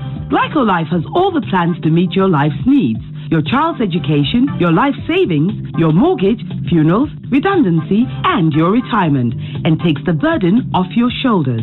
So go ahead and live life to the fullest today with Glyco Life Insurance plans. And remember that all our policies are hedged against inflation. Talk to Glyco Life on 0302-218-500 or 246-142. Also visit our website at www.glycolife.com or any of our branches nationwide for more information. Glyco Life, we cushion you for life. Glyco, we cushion you for life.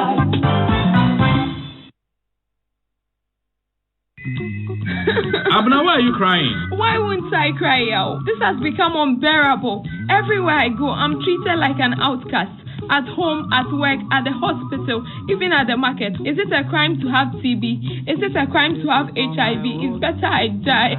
Why? No, Abna, you can't give up and die. Indeed, a new dawn has come for persons living with HIV and those suffering from TB and sexually transmitted infections. WAPCAS, in collaboration with the Ghana AIDS Commission, is shedding light on our rights so we can enjoy equal rights as captured in the Ghana AIDS Commission Act, Act 938. Rights to quality health care, non-discrimination, equal work opportunities, and education. You may call WAPCAS on 030-224-1452 or 055-6233-663 to report any act of discrimination. WAPCAS, here for your rights. WAPCAS and Act 938, here for life. This advert is brought to you by WAPCAS with funding from the Global Fund. Be happy. UMB was established in 1972 as the premier bank for the corporate and private sector in Ghana. From our very beginning as the only Ghanaian bank serving all categories of businesses, We set a standard for excellence and innovation over the past 45 years. We've built a financially healthy and strong bank, demonstrated our commitment to our customers and to growing businesses, and exhibited originality and innovation at every turn. At UMB, our focus is built around people, service, products, and technology. These are the key to our present success and our future triumphs. At UMB, we're poised to make a difference not only with our customers, but also in the banking industry. We invite you to share in our future. Our future starts now with you.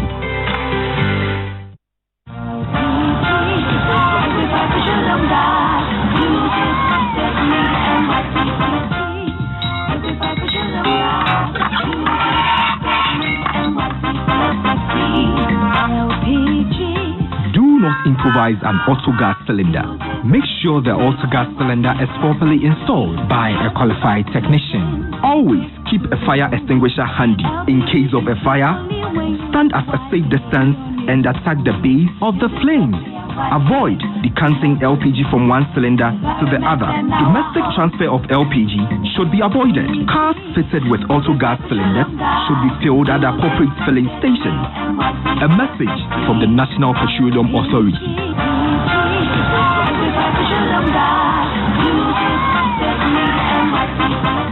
It's time for Extra. Our unlimited Airtel to go bundles now last extra long.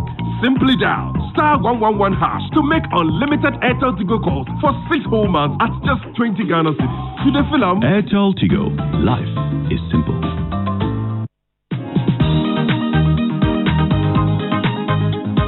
We promised we delivered a new learning experience. Joy Learning, Ghana's first ever educational television channel, is here. It is well accepted by the students and highly recommended by the teachers. Let's hear what they have to say. Joy Learning has brought me a lot of benefits academically. The channel has helped me to improve on my vocabulary when I watch the English lesson.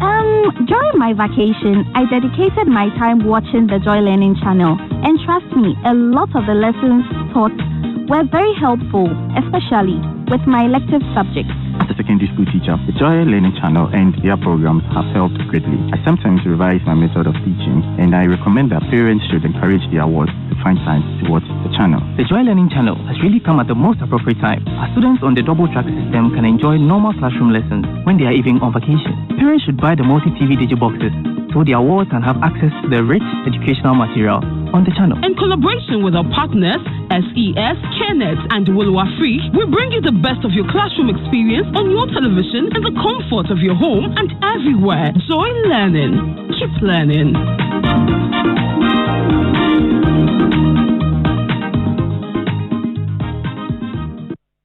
It's Friday!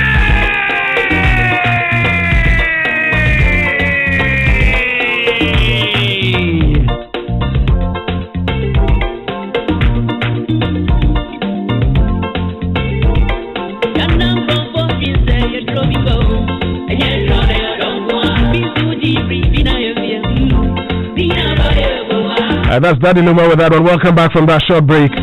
So we're activating the phone lines and we're asking you whether you're convinced we need a new voters register or not.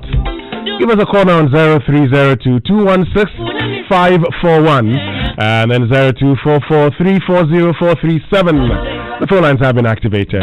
Well, let me say a special good morning to you, former Deputy Finance Minister, Honorable Mona Korte. But MTN wants us to fight COVID-19 together. So if you've not activated your MTN Momo account, you can do so right now from the comfort of your home. Here's how to do it. Dial *170# for MTN Momo. Select your 4 digits. Then re-enter your PIN to confirm. You receive a message confirming your activation. You can then load your Momo wallet by linking your Momo wallet to your bank account or at any agent location. If you're yet to receive an SMS, contact our digital channels. If you need assistance, MTN Momo is your fastest, secure, and most convenient way to transact business today. Stay safe and avoid the handling of cash. Terms and conditions apply. Just Momo it everywhere you go. We there for you everywhere you go. Right, so let's get onto the phone lines now and pick our first caller. Good morning, Lincoln from Akwetiban. Good morning, my brother. I hope you are doing well. Though. I am doing fantastic, Lincoln. Are you convinced we need a new voters register? Come again, sir. Are you convinced that we need a new voters register? Well, some of us, we are against it, but the UC officials are trying to impose it on us. But so far as we want to vote this government out, some of us, when the whistle is blown, we have to follow the registration. Thank you very much, Lincoln from Akwetim, and Musa from Nima. Good morning. Good morning. Yes, Nima. Musa, go ahead. I think that it is absolutely unnecessary to be thinking about any new voter register.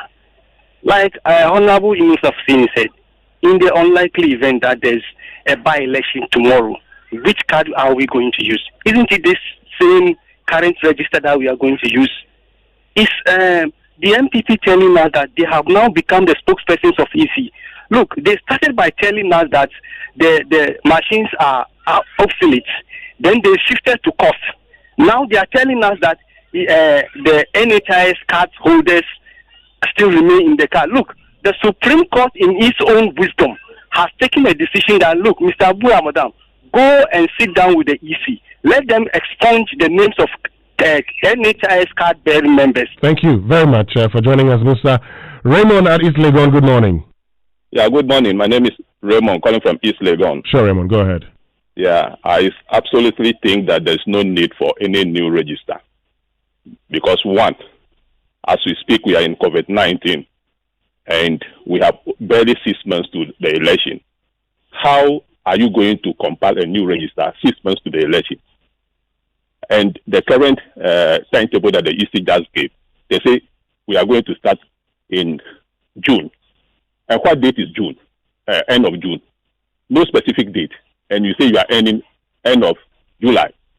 What date in July? Thank you very much for joining us. Julius from Asawasi, good morning.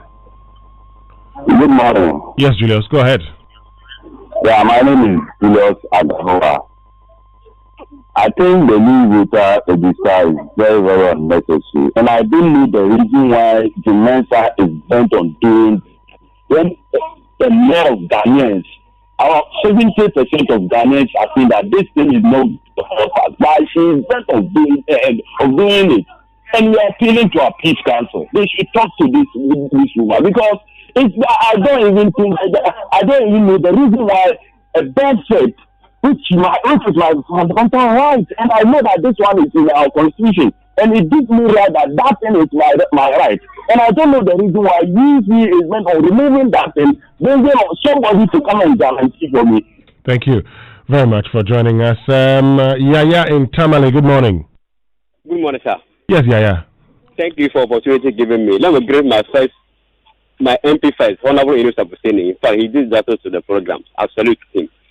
My boss, in fact, we have a challenge concerning about our voter register. What am I saying so? In fact, we are all in this Ghana here. When the Electoral Commission has conducted a limited voter registration exercise, in fact, he shut all the Tamil Central to Tamil South to one center.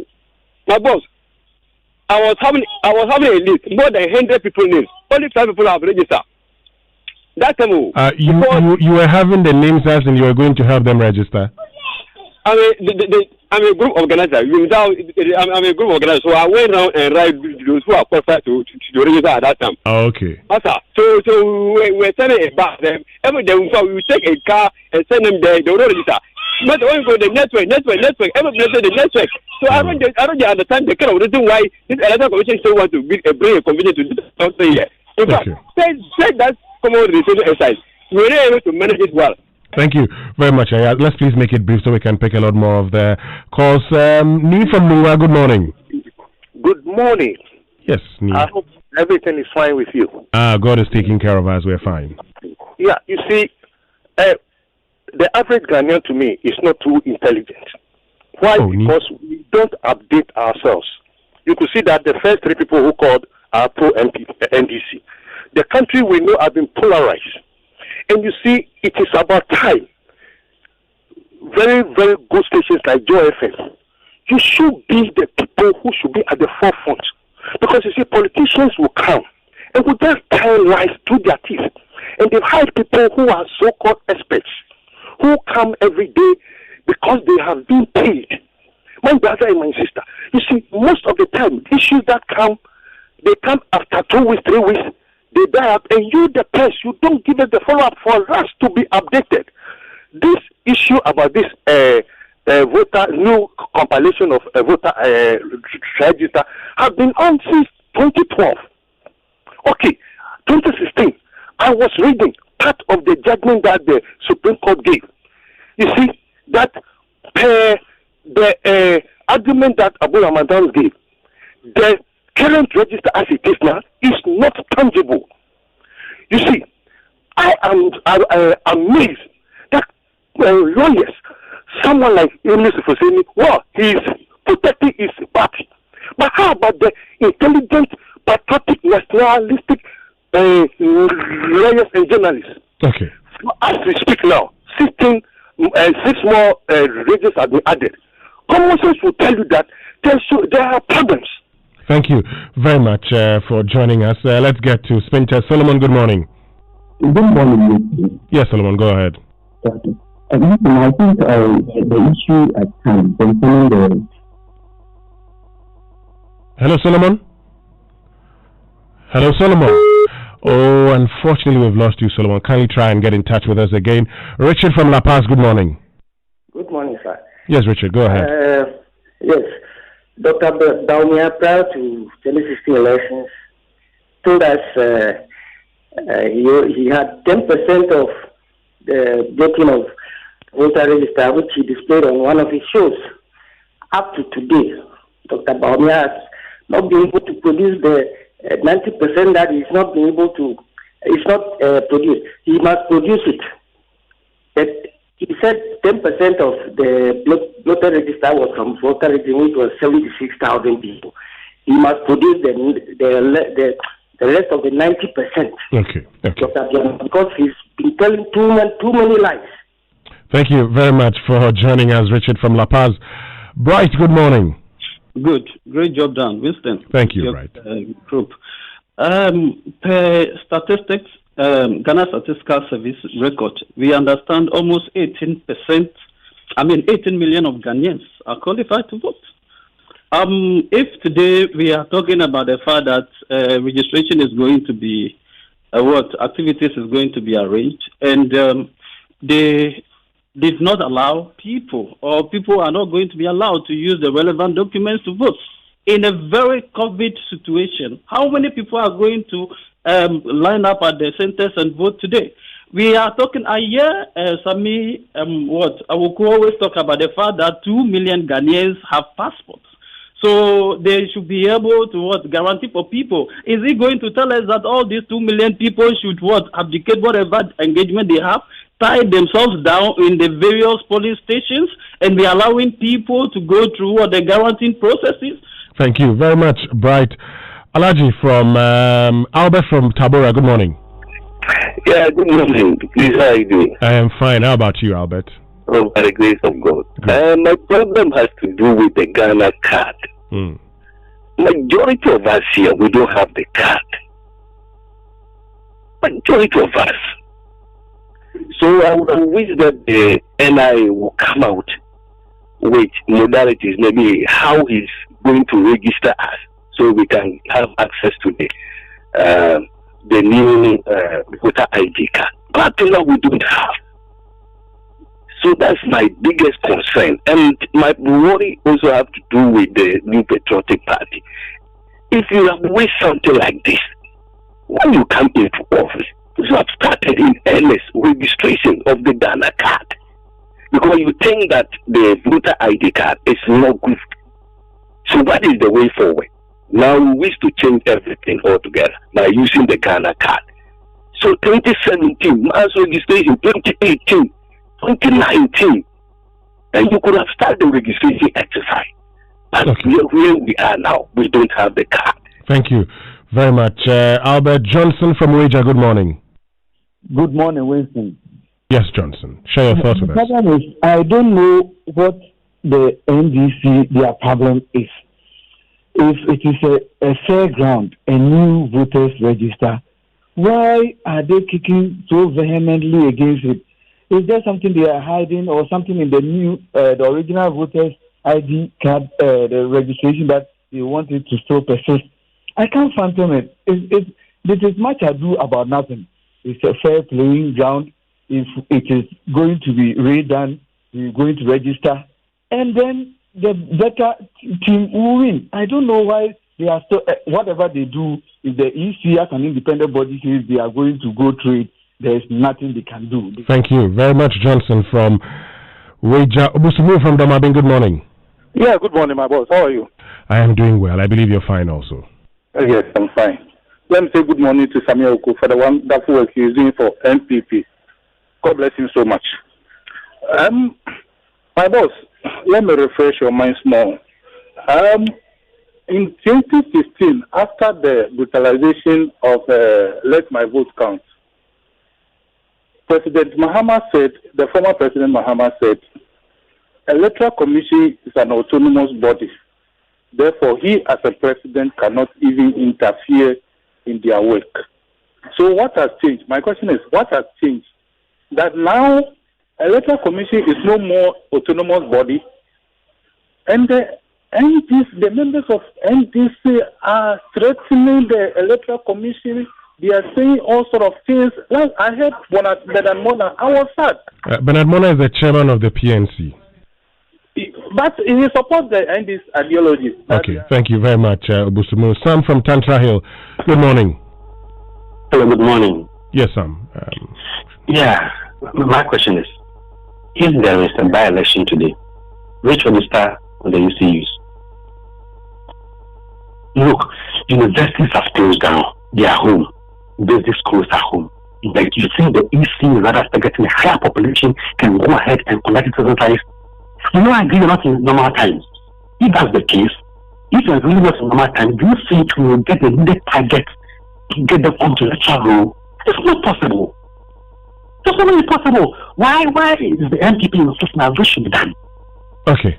Thank you very much, Sam, for joining us, and Sam will be our final caller. Text messages on the Super Morning Show brought to us by Glyco Critical Illness Plan, GSIP. GSIP is in your best interest to survive, and Afrodan, your back must last you a lifetime. And talking about, Glyco, have you had a loved one suffer as a result of cancer, kidney failure, or heart disease? You know, the emotional, stress that you'd have to go through sometimes is just, burdening and traumatic. The Glyco Critical Illness Plan, GSIP, has been designed to alleviate some of the financial burdens critical illnesses pose on loved ones and families. So do not wait until it's too late. Sign on to the Glyco Critical Illness Plan, GSIP, for financial support when diagnosed with critical illness such as cancers, strokes, kidney failures, among others. Speak to Glyco Life today for your GSIP policy on 0202 222 113 or call Glyco on *45426. Download the Star Phone app from Google Play Store, App Store to experience more of Glyco. Glyco, we cushion you for life. But with over 30 years in stationery business, Kingdom Books and Stationery now offers a 30-day credit facility with no interest charge when we deliver free within Accra, Tema, and surrounding towns. So visit us at Osu Akwaja University of Ghana campus, Kingdom Books and next near Accra Sports Stadium, Tema on the main TDC junction, and Kumasi on the KNUST campus, and Cape Coast on UCC campus. Takrady at Fijai near the Teachers Hall. Call 0302-764-101 or 0302-762-307 or visit www.kingdomgh.com. Kingdom Books and Stationery Limited, your number one stop shop for all office essentials, stationery, and furniture. All right, so Honorable Mr. Fuseni and Sami Oku, we're wrapping up. Let me start off with you, Sami. Yes, you've listened to the callers. Share their views with us. Finally, in wrapping up, what would you say? I mean, first of all, we don't manage the electoral system of our country. It's the MPP's position that as we advance in our democratic journey, we need to keep also advancing and enhance the features that will enable people to exercise their franchise in a democratic way, and also infuse robust measures that will prevent voter fraud and also affect the credibility of our elections. For us, whether register or no register, we'll get down to campaign. Even when the NDC had the entire state apparatus in their hands, we took our message to the Ghanaian people on the strength of our record. So unfortunately, we couldn't touch on the record, but I'm sure another opportunity will avail itself. We believe we have performed very well. The President and the NPP administration have given a good account of ourselves. Unfortunately, we're met with this COVID pandemic, which none of the political parties envisage. It is our hope that the EC will ensure that there's level playing field, Ghanaians are given the opportunity to vote. This pandemic has come to stay. It's going to be with us for a long time. And then I wish the NDC luck. But talking about records, in this year, what record are you going into the 2020 elections with? I can give you 37 of them. 37? Yes. We don't have time for all. Give me top two. So we're going, one, we've also ensure that we have a stable macroeconomic environment and economy. We ensure that also the manufacturing sector is growing. And we've also ensured that we have sufficient food to feed our nation under the Plentiful Food and Jobs. I cannot end without talking about our flagship free SHS program. I said I have 37 of them. And I'm sure the next time I'll give you a rendition of them. Okay. Thank you very much. I have no doubt in my mind that credibility of leaders will be on the ballot. I have no doubt that trust will be on the ballot. I have no doubt that the economy will be on the ballot. I have no doubt that infrastructure will be on the ballot. I'm waiting for the debate with Sami on the platform. I pray we can. Look, you see, NDC's opposition to the Electoral Commission, compilation of the new register. It's simple. If we are going into a match, the two opposing teams are supposed to be presided over by an impartial and neutral arbiter, so that you can trust the decisions that it makes. Not so. If you find the referee and the linesman wearing the number 9, number 10, and the flanks number 11 jerseys, wouldn't you think twice before entering the game? So you're thinking twice? Would you think twice? If the Electoral Commission, as presently behaving, is wearing the number 9 and number 10 jerseys, the strikers of the MPP, they will show us a red card even before we start the game. And that's why we are protesting. And people don't simply get it. People don't get it. It's a fundamental right to exercise. And when we say electoral management system, the electoral management system is an institution of state. Great. And that's why we have an interest in what they do. Thank you very much, Honorable Mr. Hussaini, Member of Parliament for Tamale Central. And thank you also, Sami Aku, National Organizer of the NPP. Well, yeah, thank you. This is just, thank you very much. And this is just, part one. There's more to come. We are ready. Okay. Even when I want to engage him in the debate. And if Honorable Yunus Hussaini even calls this match in his home constituency, we will move there. But I will constitute a referee. Thank you very much for joining us. You can trust us on your election headquarters.